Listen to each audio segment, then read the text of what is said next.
Proklamasi. Kami, bangsa Indonesia, dengan ini menyatakan kemerdekaan Indonesia. Hal-hal yang mengenai pemindahan kekuasaan dan lain-lain diselenggarakan dengan cara saksama dan dalam tempo yang sesingkat-singkatnya. Jakarta, 17 Agustus 1945, atas nama bangsa Indonesia, Soekarno, Hatta.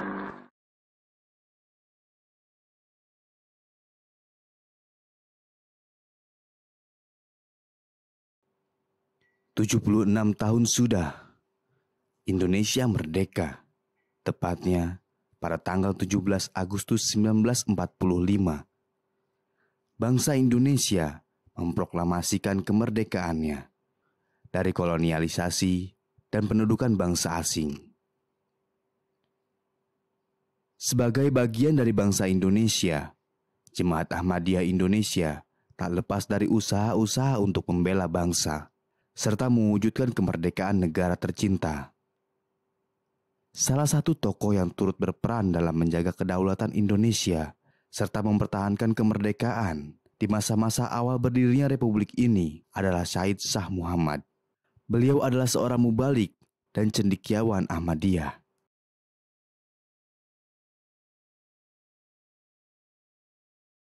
Pak Syed Shah Muhammad lahir di Pakistan tahun 1912. Pada usia 25, sangat belia, tahun 37, beliau ditugaskan oleh Hadrat Khalifatul Masih Tsani radhiyallahu anhu untuk berkhidmat jemaat di Hindia Belanda. Beliau bersama Tuan Malik Aziz Khan berdua, ya. Dua-duanya adalah mahasiswa, satu mahasiswa politik, satu lagi mahasiswa kedokteran. Di bawah bendera Tahrik Jadid, beliau berkhidmat ke Indonesia, berlabuh di Batavia. Setelah sekian lama, sekian bulan di Batavia, orientasi lapangan, belajar bahasa, maka Pak Syed Shah Muhammad ditugaskan di daerah Jawa Tengah, khususnya di Keresidenan Kedu atau Purwokerto dan sekitarnya sekarang. Selama bertugas antara 37 dengan pasca kemerdekaan, beliau banyak membina tarbiyat anggota-anggota Ahmadi di daerah Jawa Tengah yang relatif baru, dengan beberapa tokoh awal di Jawa Tengah. Di dalam perjalanan kesibukan membina kerohanian Jemaat Ahmadiyah, maka beliau pun banyak melakukan hubungan silaturahim dengan para pemimpin bangsa, khususnya ketika terjadi hijrah para pemimpin bangsa dari Jakarta ke Yogyakarta. Beliau banyak melakukan kontak dengan Bung Karno, dengan Bung Hatta, dan beberapa pemimpin lainnya. Satu hal yang dicatat adalah ketika beliau pada tahun 47 itu melakukan suatu aksi sosial, menggerakkan pabrik tepung, ya, meminta supaya karung-karung bekas tepung itu beliau minta dan kemudian beliau gerakan untuk dijadikan pakaian bagi rakyat yang banyak sekali menderita kelaparan dan tidak punya pakaian. Aksi beliau itu mendapat perhatian dari Presiden Soekarno, yang pada gilirannya Pak Syed ini diundang ke Yogyakarta untuk bertemu Presiden Soekarno, dan pada kesempatan itu beliau ceritakan bahwa beliau adalah seorang misioneri Ahmadiyah. Bung Karno mengatakan bahwa Ahmadiyah tidak banyak dikenal di kalangan kaum nasionalis. Silakan Tuan Syed pindah ke Yogyakarta biar banyak bergaul dengan kami, kaum pergerakan, dan juga banyak membantu perjuangan kemerdekaan Republik Indonesia. Kemudian beliau pindah ke Yogyakarta antara tahun 47 dengan 49. Selama 2 tahun itu banyak hal yang beliau lakukan untuk membantu perjuangan kemerdekaan Republik Indonesia.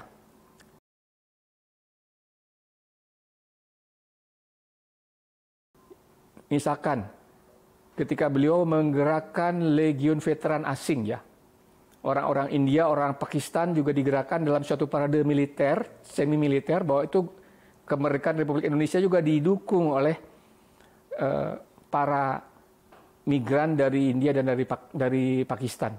Kemudian pada kejadian berikutnya adalah ketika Pak Said itu diminta oleh Presiden Soekarno untuk membawa batangan emas dan juga sekian jumlah mata uang gulden untuk disampaikan dari Yogyakarta ke Batavia, ke Jakarta. Dan perjalanan pada saat itu tidak mudah, ya. Beliau menggunakan menggunakan kereta api dan turun naik karena tidak langsung perjalanan itu, dan itu tentu risikonya adalah satu kehilangan nyawa kalau beliau ketahuan oleh pihak Belanda, ya. Mungkin kenapa diminta oleh Presiden Soekarno pada Pak Said, karena Pak Said adalah pertama orang asing, kedua mungkin beliau berparas sebagai laki bukan orang Indonesia sehingga tidak menimbulkan kecurigaan pihak Belanda.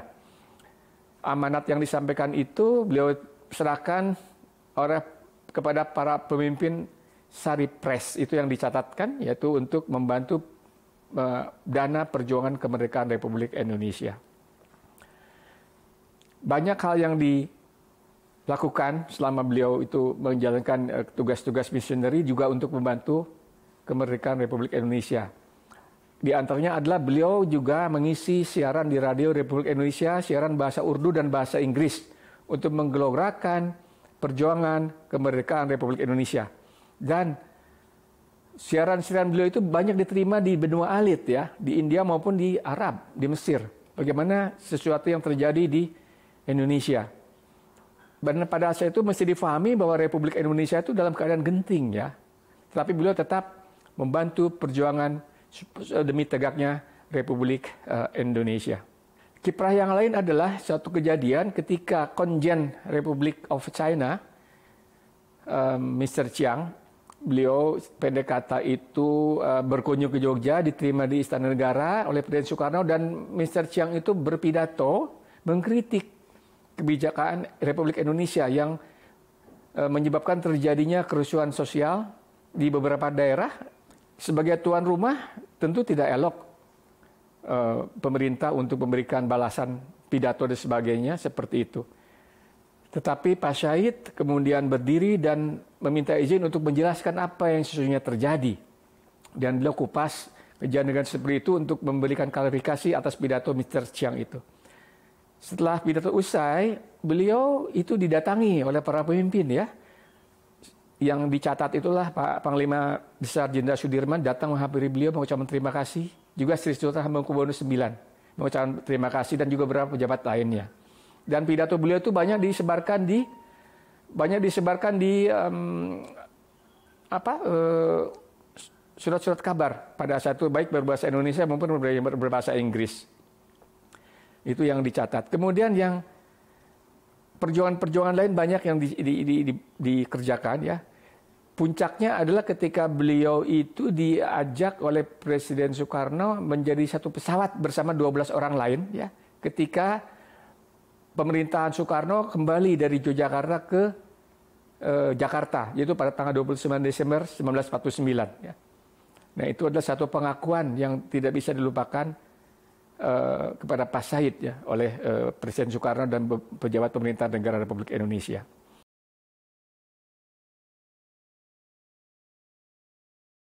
Ada 4 penghargaan utama yang diterima Pak Said. Yaitu satu, gerakan operasi militer, gerakan GOM, gerakan operasi militer, kemudian gerakan operasi gerilya, kemudian perjuangan kemerdekaan 1, perjuangan kemerdekaan 2. 4 piagam ini ditandatangani oleh Presiden Soekarno langsung dan maupun oleh Perdana Menteri Juanda. Sehingga sesungguhnya beliau berhak untuk mendapat dimakamkan di Taman Makam Pahlawan dengan dapat satu lencana GOM itu. Dan kemudian ketika pemerintahan Soekarno selesai, kemudian Pak Harto muncul sebagai pemerintahan baru. Pada saat Pak Harto itulah beliau diangkat sebagai warga negara Indonesia, yaitu pada bulan Juni 1967. Ini sebagai pengakuan bagaimana jasa-jasa beliau diakui oleh pemerintah dan negara Republik Indonesia. Beliau sendiri wafat pada tahun 1983 dan dimakamkan di pemakaman umum di Cikutra, Bandung. Kendati tidak lahir di Indonesia, namun kecintaan Said Shah Muhammad kepada negeri ini begitu luar biasa. Dan kecintaan terhadap tanah air pun begitu ditanamkan kepada setiap Ahmadi dimanapun mereka berada. Para Ahmadi percaya bahwa cinta tanah air merupakan sebagian dari iman. Mengenai cinta terhadap tanah air, sebenarnya Al-Quran itu sudah memberikan gambaran, ya. Seperti di dalam surah An-Nisa, Allah Subhanahu wa taala berfirman, "Walau anna katabna 'alaihim aniktulu anfusakum awikhriju min diyarikum ma fa'aluhu illa qalilan minhum." Yang artinya adalah, dan sesungguhnya kalau kami perintahkan kepada mereka, bunuhlah dirimu atau bunuhlah diri kalian, atau keluarlah dari kampung kalian, maka niscaya mereka tidak akan ada yang mau kecuali sedikit saja. Dan ini ayat ini banyak ahli tafsir yang mengatakan bahwa dua hal yang sekiranya diperintahkan, yang pertama bunuh diri, atau yang kedua adalah keluar daripada kampung, atau kampung di sini adalah diarikum. Itu sebagian ahli tafsir mentafsirkan bahwa itu adalah tanah air. Jadi mencintai tanah air itu adalah sesuatu yang alami, sesuatu yang tabiat, ya. Makanya tidak akan ada yang mau keluar dari kampungnya. Dia akan mencintai kampungnya, mencintai negerinya, gitu. Dan hampir semua bangsa demikian. Dalam surah Al-Qasas, Allah Ta'ala berfirman, "Innaladzi faradu alaikal Qur'ana laradduka ila ma'ad." Sesungguhnya Allah yang mewajibkan atasmu melaksanakan hukum-hukum Al-Quran yang benar-benar akan mengantarkan kamu ke tempat kembali. Dan ayat ini, ya, waktu itu Rasulullah SAW sedang hijrah karena tekanan yang demikian rupa, sehingga beliau meninggalkan tanah air, yaitu Mekah, ya, ke Yasrib. Dan itu di dalam tafsirul bayan dijelaskan sangat jelas sekali bahwa dalam tafsirnya ini adalah Rasulullah SAW di dalam perjalanan itu selalu mengatakan, ya, al-waton, tanah air. Jadi hubul waton minal iman itu sudah tertanam di dalam diri Rasulullah SAW dan para sahabat. Sehingga pada waktu itu Umar itu saking agak jengkel gitu, Umar mengatakan, "Laula hubul waton." Sekiranya ini bukan karena cinta tanah air, kata Umar, saya tidak akan kembali itu ke Mekah, gitu, kata Umar. Kenapa? Udah tempatnya tandus, jelek gitu negeri itu, kata Umar, ya. Sehingga kata Umar dikatakan bahwa lana khurubal baladus su, ya, fabihubil autoni umiratil buldani. Yaitu banyak, kata Umar, negeri-negeri dibangun itu atas dasar hubul waton minal iman, atas dasar kecintaan terhadap negeri itu sendiri. Nah, di dalam ayat yang tadi dua hal, ya. Yang pertama adalah disuruh membunuh diri atau meninggalkan kampung halaman, ya, tanah air, itu sama beratnya. Bahkan menurut Imam Mula Al-Qori itu dikatakan bahwa apabila suatu masyarakat keluar seperti Suriah yang sekarang, ya, Suriah keluar dari kampungnya sendiri akibat perang, atau Irak, ya, itu sebuah kebencanaan besar, bencana yang sangat buruk sekali, kata mereka. Itu sepertinya banyak, ya, contohnya dulu zaman dahulu Yahudi sampai tidak punya tanah air, ya. Nah, itu dalam Al-Quran sebenarnya sudah menjadi tabiat bahwa mencintai tanah air itu adalah bagian daripada kehidupan alami masyarakat atau suatu bangsa. Karena mencintai bangsa itu adalah bagian daripada keimanan. Kecintaan terhadap tanah air pun ditunjukkan pula oleh yang mulia Nabi besar Muhammad SAW. Rasulullah SAW, ya, beliau adalah sosok yang sangat mencintai tanah air beliau. Jadi saya lihat di beberapa hadis, ya, bahwa ketika beliau keluar dari Madinah, kemudian beliau menuju Madinah. Di sini dalam hadis yang diriwayatkan oleh Anas radhiyallahu taala an Nabi sallallahu alaihi wasallam kana idza qadima min safarin panadara ila judrah al Madinah auda'a rahilatahu wa in kana ala dabati harakaha min hubbiha. Nah, jadi Rasulullah SAW itu ketika sudah melihat pagar Madinah itu, beliau segera ya, terburu-buru begitu mengencangkan pelana kudanya karena sangat rindu dan kangen terhadap kota Madinah. Nah, ini Rasulullah SAW itu selain melihat keistimewaan kota Madinah karena kecintaan beliau terhadap tanah air beliau, ya, karena kota Madinah itu tanah air Nabi SAW selain Mekah karena ibundanya beliau itu kan orang Madinah.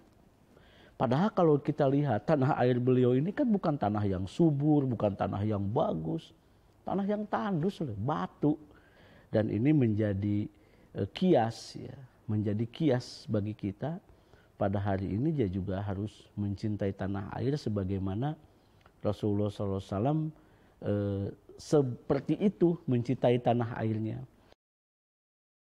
Hazrat Masih Maud alaihissalam beserta para khalifahnya juga menekankan kepada para Ahmadi tak hanya untuk mencintai tanah air mereka, melainkan juga untuk senantiasa setia dan patuh kepada negara. Ya, Hadrat Masih Maud alaihissalatu wassalam, beliau suatu ketika beliau ditanya ya oleh orang gitu, bagaimana tentang mencintai bangsa, mencintai suatu bangsa. Dan Hadrat Masih Maud alaihissalam karena kedatangan beliau itu adalah Yadoul Harab, ya, tidak boleh mengangkat senjata, tidak diizinkan mengangkat senjata, ya. Dan pada waktu itu kan para orang-orang Ahmadi ingin mengangkat senjata. Kata beliau itu tidak ada hak ya, bagi kalian untuk demo, ya, istilahnya untuk unjuk rasa, untuk melawan pemerintah yang sah. Ya, tidak ada hak bagi kalian. Jangankan kewajiban, hak pun tidak ada. Kalau misalkan sekiranya ada pemimpin atau ada pemerintah yang dolim kepada kalian, kata Masih Maud alaihissalam, cukup kalian menerima apa yang diberikan. Yang diberikan oleh pemerintah itu apa? Misalkan tidak dilarang sholat, misalkan, terima aja itu. Gitu. Kalau tidak bisa kita mengangkat senjata, kata beliau tuh tidak bisa seorang Ahmadi yang mengangkat senjata, apalagi menumpahkan darah untuk melawan pemerintah yang sah. Ya. Dan Hadrat Masih Maud sangat keras sekali, sehingga tidak ada hak bagi kalian untuk apalagi menumbangkan sebuah rejim. Demo pun dilarang, haram ya, bagi seorang Ahmadi itu haram. Gitu. Walaupun orang pemerintah ini sangat dolim terhadap kita, malah Masih Maud alaihissalam serahkan saja kepada Allah Subhanahu Wa Taala. Kita berdoa kepada Allah Subhanahu Wa Taala, mudah-mudahan pemerintah yang dolim ini diberi petunjuk, diberi hidayah. Pernah satu kali ini ada sebuah sejarah, tapi saya lupa bacanya di Darsus mana. Pada waktu itu di Israel. Jadi masjid kita ini kan berada di Haifa. Pada waktu itu tentara Israel mau nyerang masjid kita dan kita sudah bawa senjata. Anggota-anggota kita sudah bawa senjata, sudah siap. Nah, kemudian minta pendapat terakhir kepada Khalifatul Masih. Ya. Apakah Khalifatul Masih kedua atau yang ketiga atau yang keempat ya. Nah, apa coba sabda Khalifah? Turunkan senjata kalian. Jangan angkat senjata kalian. Padahal ini jelas ya, situasinya sudah sangat darurat, sudah sangat kredit ya, udah situasinya udah genting gitu, orang udah mau nyerang gitu, tapi tiba-tiba perintahnya adalah jatuhkan senjata kalian, jangan gunakan senjata kalian, bahwa jemaat tidak diperkenankan untuk menggunakan senjata. Nah, karena ketaatan itulah akhirnya apa? Akhirnya ketika tentara Israel datang ke masjid itu, orang-orang Yahudi yang di sekitar lah yang membela. Oh jangan, ini mah muslim yang baik, muslim yang tidak angkat senjata. Jadi kalian jangan ganggu gitu. Makanya alhamdulillah dengan karunia Allah Subhanahu Wa Taala masjid kita di Israel ya, yang tempatnya strategis ya di bukit, sampai sekarang masih bisa digunakan, masih ada dan masih berjalan, tidak diganggu. Kenapa? Karena itulah tadi, alhamdulillah dengan karunia Allah Ta'ala, bukan artian kita tunduk kepada Israel, bukan, tetapi karena perintah khalifah. Dari seluruh pemaparan yang telah disampaikan, maka jelas sudah bahwa para Ahmadi, dimanapun mereka berada, akan selalu mencintai tanah air mereka, setia kepada negara, dan tidak pernah melakukan pemberontakan atau semacamnya. Kekhalifahan Muslim Ahmadiyah pun bersifat spiritual, sehingga tidak pernah bertentangan dengan ideologi negara manapun. Jemaat Ahmadiyah berdiri ya 1908 dengan mengusung Khilafatul Masih atau Khalifatul Masih. Nah, khalifah ini tentunya dari sisi teritorial tidak ada. Kenapa? Karena Hadrat Masih Maud alaihissalam beliau tidak bersifat teritorial, tapi beliau hanya bersifat spiritual. Akhirnya khalifah pelanjutnya ini yang melanjutkan kekhalifahan pasca Mahdi dan Isa ibnu Maryam ini adalah khalifah tok spiritual. Nah, tentunya berbeda ketika khalifah ini spiritual, hanya tok mengurusi urusan-urusan kerohanian, tidak memerlukan teritorial tertentu atau disebut dengan wilayatul hukmi tertentu, wilayah hukum tertentu. Tentunya ini saya kira akan lebih mudah masuk. Contoh di negara Eropa saja yang demikian ketat dan fobia ya terhadap Islam. Sangat fobia. Dan negara Jerman yang demikian sekuler gitu ya, fobia terhadap khalifah gitu. Tapi ketika menerima Imam Ahmadiyah, mereka enjoy itu, senang. Karena mereka tidak ada masalah. Ketika ditanya ini khalifah apa? Khalifah cinta gitu. Kalau porohetrid pornun beres. Ini berarti ya sistem khilafat Ahmadiyah itu sebenarnya bukan hanya selaras, tetapi sistem khilafat Ahmadiyah itu bisa diterima sebenarnya. Bahkan Khalifah Ahmadiyah itu sangat jelas, dimanapun kalian berada, kalian harus taat kepada pemerintah yang sah, menjalani hukum di negara itu secara benar. Kalian harus menjadi orang Ahmadi yang baik, Ahmadi yang bisa kontribusi terhadap bangsa. Dan banyak contoh-contohnya orang-orang kita ya, orang-orang Ahmadi yang memang di hari kemerdekaan ini kebetulannya itu menjadi pionir, menjadi pahlawan penggerak kemerdekaan, banyak gitu. Bahkan ini menjadi sesuatu ikon di dalam Ahmadiyah itu sendiri. Ya contohnya Said Shah Muhammad yang mendapat gelar pahlawan karena dia karena kecintaannya terhadap Indonesia, dia memperjuangkan kemerdekaan bangsa Indonesia. Dan tentunya mereka sangat sadar sekali bahwa ini yang menyuruh mereka itu kan Khalifah Ahmadiyah. Ahmadiyah itu adalah khalifah yang murni spiritualitas, mengajak manusia kepada Allah Subhanahu wa taala dan tidak ada kaitan dengan politik. Ya. Kalau warganya berpolitik silahkan, misalkan mau jadi anggota dewan, jadi bupati itu nggak ada masalah secara pribadi. Tapi institusi Ahmadiyah tidak mengambil porsi itu. 76 tahun sudah Indonesia merdeka. Dan seluruh anggota Jemaat Ahmadiyah turut aktif berpartisipasi dalam mengisi kemerdekaan dan membangun negeri. Jemaat Ahmadiyah Indonesia senantiasa melaksanakan kegiatan sosial kemasyarakatan, baik donor darah, donor mata, hingga penanggulangan bencana. Mereka memberikan uluran tangan kepada siapapun jua tanpa memandang latar belakang suku, agama, dan warna kulit. Para Ahmadi pun banyak yang telah memberikan sumbangsi kepada negara dan diakui oleh pemerintah.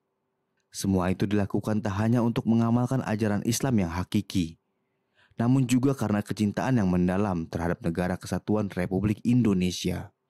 Dirgahayu Republik Indonesia, sekali merdeka tetap merdeka.